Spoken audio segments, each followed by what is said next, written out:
Hello everyone. Do you want to write school papers using AI without getting flagged by plagiarism detectors? Today I will show you how to use the Kipper AI to write your papers in a humanized and undetected way. So now let's jump in.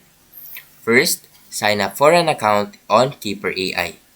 Once registered, you will have to access the platform's AI writing tools designed to create human-like text.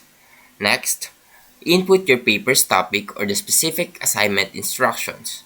Keeper's AI will generate a draft of your paper based on the information you provide. To avoid AI detection, use Keeper AI's humanization feature. So this tool rewrites AI-generated text to mimic human writing styles, making it harder for detectors to flag.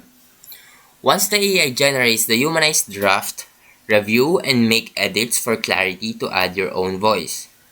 A little personalization helps avoid any suspicion and ensures your paper meets the requirements. And that is how you use the Keeper AI to write school papers undetected.